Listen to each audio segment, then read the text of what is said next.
ó tún ti ṣẹlẹ̀ o. Elegushi ti pẹtíṣàn gbajúgbajà blọ́gà Bukky lórí ọ̀rọ̀ tó ń lọ nípa ọ̀rọ̀ olóògbé Mohbad. Bukky látàrí ọ̀rọ̀ yìí ti wá tú àwọn àṣírí ńlá kan o. Àṣírí kan tó so kábíyèsí náà pọ̀ pẹ̀lú Wùnmí. Níṣẹ́ lọ̀rọ̀ yìí ń lágbára sí lójoojúmọ́ o. Kí ni àǹtí Bukky ní agbẹnusọ Elegushi sọ nípa Wùnmí tó wà ní UK pẹ̀lú Liam ọmọ tó wà lọ́wọ́ ẹ̀? Kódà Bukky ní òun ní ẹ̀rí tó dájú lórí ọ̀rọ̀ tí agbẹnusọ yìí sọ. Nínú fọ́nrán yìí náà ni Bukky ti pe solicitor tó fi pẹtíṣàn ránṣẹ́ sí i látọ̀dọ̀ kábíyèsí nígbà tó pe solicitor. Kí ni solicitor wí? Kí ni solicitor náà ní kí Bukky ṣe? Ìgbésẹ̀ wo ni Bukky fúnra ẹ̀ lòun máa gbé? Ọ̀rọ̀ yìí ó kẹ̀sí lójoojúmọ́ bí iná wẹ́dà ni o. Ẹ gbọ́ àwọn àṣírí tuntun tí Bukky tú nínú fọ́nrán yìí.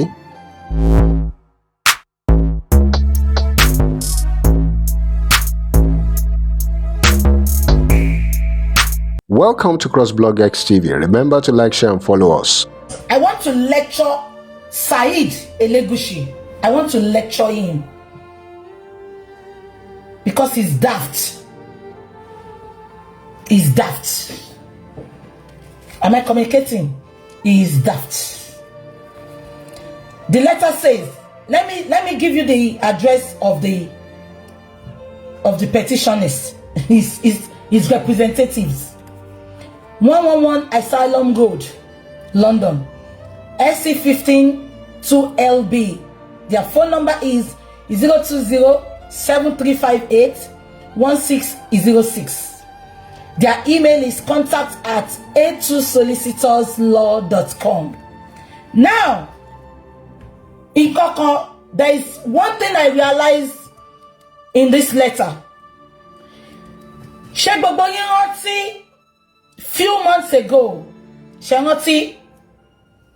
months ago, I told you, àwọn olórí burúkú. Mo sọ fún gbogbo yín pé àwọn olórí burúkú Apọkọjáyé group. When we started Justice for Mohbad, wọ́n sáré lọ bá lawyer kan níbí, Ṣàjàmbé lawyer ń bí báyìí.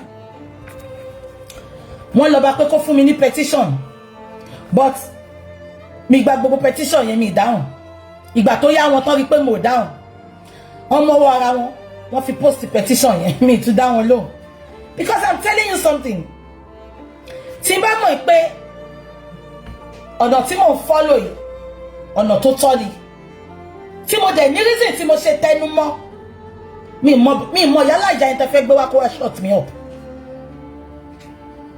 Honestly. Mi mọ̀ yálà ìjà bàbá lẹ́yìn tẹ́ fẹ́ gbé wá kó wá shut me up.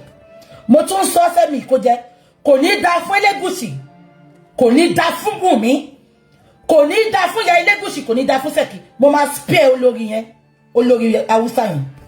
Ọmọ dáadáa ni kò ṣe mí. Ṣé ń gbọ́ mi? Now ẹ jẹ́ kí n máa sọ lọ.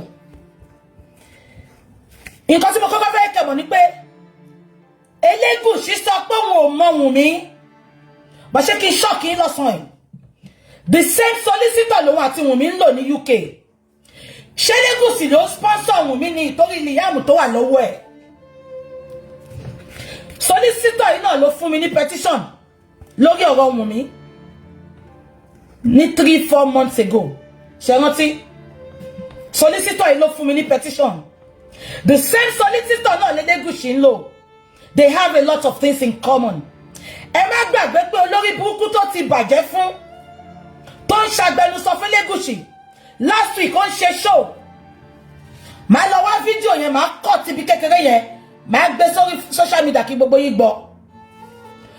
Olórí burúkú tó ti bàjẹ́ fún tí gbèsè ayé ò lè rí, kò lè rí bá ti ṣe, kò lè rọ́nà gbégbà mọ́.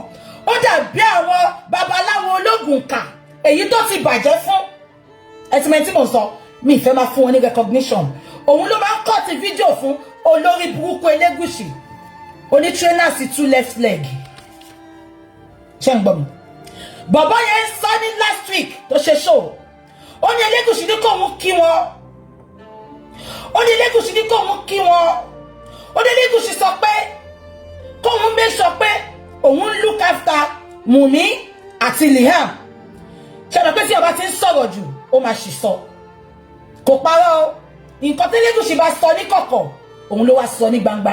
Ó ní Elegushi sọ, and I said it and I quote. Ó ní Elegushi ní kó mú look after Wunmi àti Liam. Ṣé ń gbọ́ mi? Ẹ bá mi dìyẹn mú. Now ẹ jẹ́ kí n ka lẹ́tà. ọ̀rọ̀ petition tí wọ́n fi ránṣẹ́ sí Bukky Jesse náà ló ń sọ̀rọ̀ lé lórí yìí o. Your statement ó tún and blogs ọ̀pọ̀lọpọ̀ àṣírí. alleging the involvement of Dr. Muiz Banire. No, tí Muiz Banire come. Okay. So ti Banire náà fún mi lẹ́tà. Ìyẹn ti pẹ́ ṣe wọ́n ti pé mo sọ fún yín. Ṣé wípé àti Banire o, àti Elegushi, àti Wunmi, lọ́yà kan náà ló ń lò nílùú òyìnbó. Ṣé ti rí? Ti Banire ni mi tẹ̀wé pé ti Banire ni mo mú. Ẹ tún fún mi ní 1 minute. Ẹ jẹ́ kí lọ mú ti Elegushi wá. Ẹ fún mi 1 minute.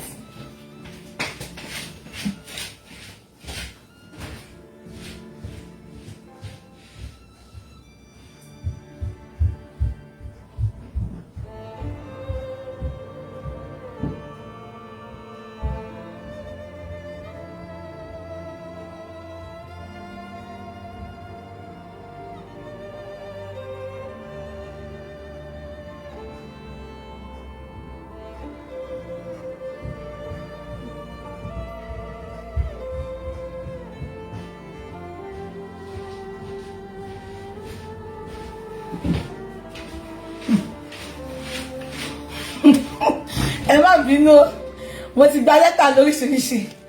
Ṣé gbogbo yín rántí pé mo sọ pé Banire náà fún mi ní lẹ́tà? Munis Banire. Títí ẹ̀ ní ṣe wípé the same kini ló lò. Títí Munis Banire ni. Ṣé rántí Munis Banire? Òun ni solicitor Elegushi ní Nàìjíríà. Ṣé rántí Munis Banire? Òun ló ń bá Elegushi kọ lẹ́tà. Petition letter. Ṣé ń gbọ́ mi? Munis Banire. Òun ni ó ń bá Elegushi kọ petition letter. Bẹ́ẹ̀ni, last èmi ni máa pa gbogbo wọn. Wàhálà mi ló máa pa wọn. Tí Munis Banire ni. Tí Elegushi ni. Àwọn olórí burúkú. Now, ṣé rí pé solicitor kan náà ni. Tí olórí burúkú Wunmi mo ti yà yẹn, ìyẹn is a non-living thing. I'm not gonna give attention to that. Ẹ rí pé mo post yẹn. Ṣé ń gbọ́? Yeah. Now, tí Munis ti kọjá sómi ní ká yẹn. Mo ní yẹn bíbá. Gbogbo ẹ̀ mo ti mú fọ́lọ́pàá. Tí Elegushi lélẹ̀, ẹ jẹ́ kí n ka tí Elegushi lélẹ̀. The letter was dated on the 20th of June 2024. Ṣé ń gbọ́? Ó ní your statement and blogs. ọ̀rọ̀ petition tí wọ́n fi ránṣẹ́ sí Bukky Jesse náà ló ń sọ̀rọ̀ lé lórí yìí o. Ó tún ọ̀pọ̀lọpọ̀ àṣírí. Alleging the involvement of His Royal Majesty Oba Ademola Elegushi in the death of Ilerioluwa Oladimeji Aloba aka Mohbad. Ṣé ń gbọ́? Ẹ máa gbọ́. Now the letter reads, but she call letter in. We are the solicitors to His Royal Highness Oba Elegushi, on whose instruction we write this letter. Our instructions show how you have been harassing our clients and making utterances damaging his reputation. He has no reputation, which amount to defamation of his character. We understand that through comments you have been making on your blogs like Bukky Jesse, you expose Oba Elegushi. You allege our client is involved or complicit in the death of Mohbad on the 12th of September 2023. When you know quite well this is false, you reference a petition said to be written by late Mohbad seeking the assistance of the Nigerian police and stating he was assaulted by Samson Erifolami Balogun aka Sam Larry and others on the 25th of June 2023, and that during the assault Sam Larry is alleged to have stated he works for our client who asked him to deal with him, the late Mohbad, despite being aware that nowhere in the alleged petition is our client.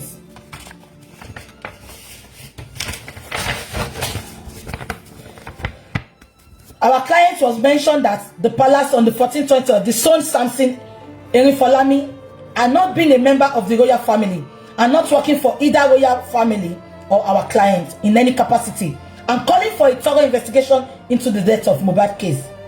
You continue peddling your false and damaging allegation that our client was involved in Mohbad's death through your blogs and comments in February 2024 and April 2024 thereafter. This letter is sent firstly as a warning, considering under the Protection from Harassment Act. Your behavior towards our client is knowingly intended to and did cause him harassment, alarm, and distress.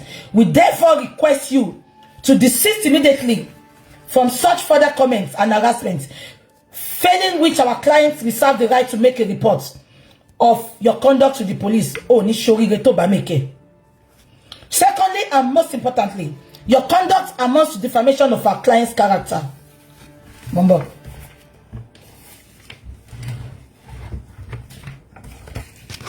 However, on account of our client's status in community and for ọ̀rọ̀ petition tí wọ́n fi ránṣẹ́ sí Bukky Jesse náà ló sọ̀rọ̀ lé lórí yìí o. Ó tún ọ̀pọ̀lọpọ̀ àṣírí. Or complicity in the death of the late Mohbad by reportedly telling your listeners and broadcasting that our client is involved or complicit in the unfortunate death of late Mohbad.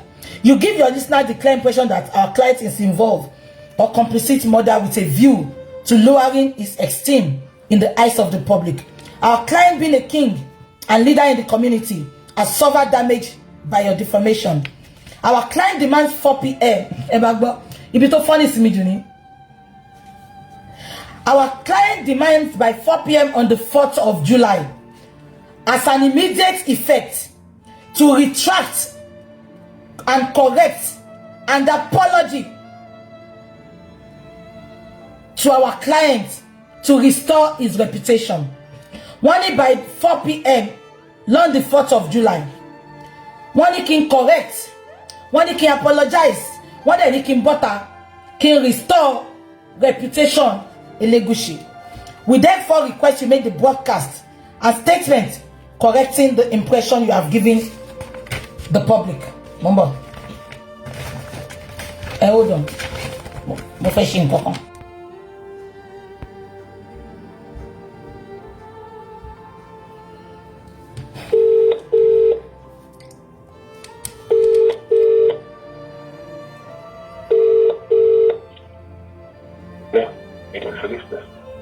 Hello?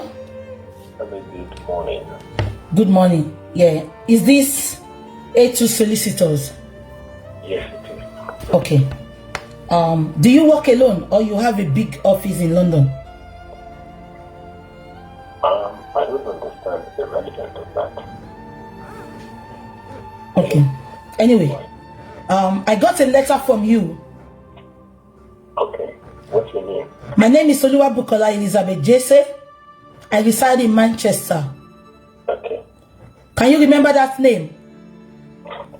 I think we have seen details about the name. Okay, do you want to make a search or can I continue? Yes, you can continue. Okay. I got a letter from you. You are representing... Hello? I'm sorry, I mean, you caught me in the middle of something. I'm just trying to... Okay. Can you give me 1 second, yeah? Okay. Yeah.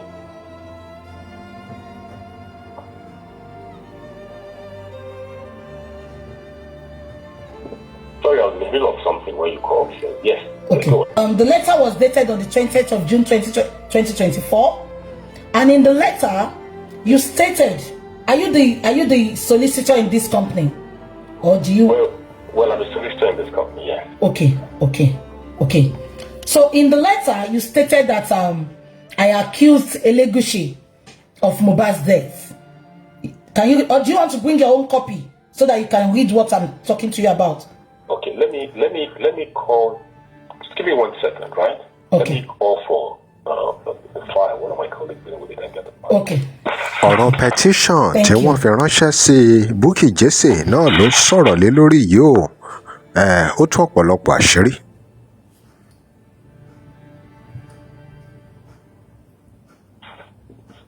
Okay, yeah. It's okay. Yeah, I think I've seen the file now. Yeah. Okay. So so you can see the letter with you, the one you sent to me, Abi?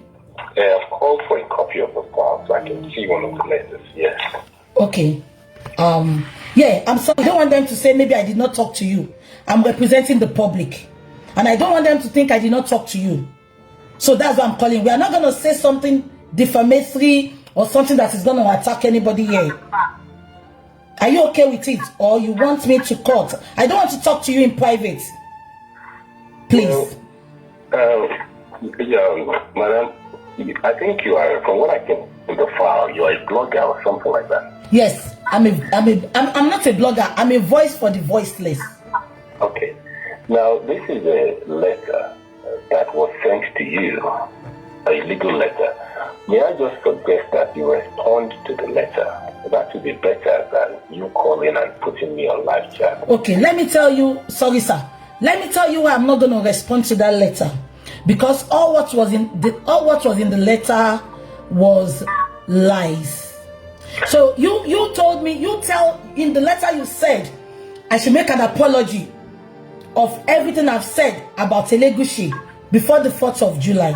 Now I want to ask you a question. Do you want me to send a petition whereby Mohbad puts the name of Elegushi?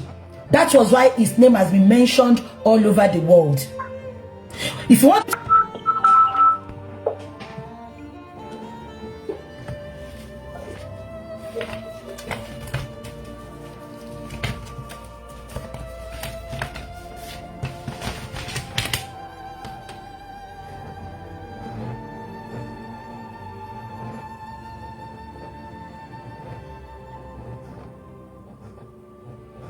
Yeah, I told him.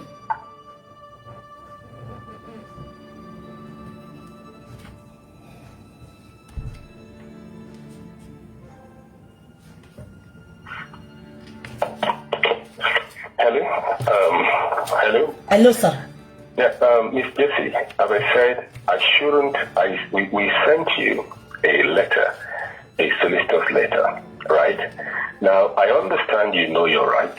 Now, the appropriate thing for you is to respond to the letter, and let's do it that way, okay?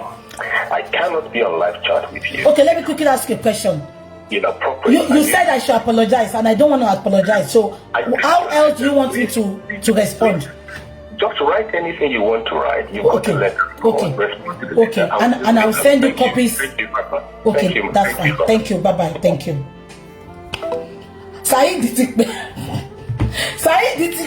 Said moi mo ma jabai ma fi so ohun e mo bata yin Said ti pe so Naija solicitor lady ezulope mi ni bu boda yin ọ̀rẹ́ mi Said the petitionist will petition the petition Said èmi go wa lo etu sin ma fi petition ni mi ni bu etu iṣẹ́ ló ń ṣe àbí kò yé yín mi ní bó iṣẹ́ ló ń ṣe abẹ́ gbọ́ mi Said máa petition ẹ nínú petition yẹn máa béèrè lọ́wọ́ ẹ pé kí lorúkọ ẹ wá nínú petition pé Mohbad sọ pé tóun bá kú kọ́ mú ẹ Said mo ti sọ fún ẹ kóbìnrin tó àtọ̀rìn kọkùnrin tó àtọ̀rìn kàwọ ẹni tó máa lómi lẹ́yìn lẹ́sẹ̀ jura wọn lọ Said mo ti sọ fún ẹ ibi tẹ́ni méjì bá ti jà koríko bẹ̀ ló máa sọ́fà Said wà ló béèrè tó bẹ̀ náà ẹ mọ̀ bí tí mo ti ní problem pẹ̀lú Said èyí tó fi ń mú gbogbo èèyàn tó fi ń petition nínú petition tí Mohbad kọ inú petition yẹn Mohbad kọ orúkọ àwọn èèyàn mẹ́rin síbẹ̀ wọ́n ní wọ́n ló rán àwọn iṣẹ́ why can't you petition those people ṣe petition Sam Larry.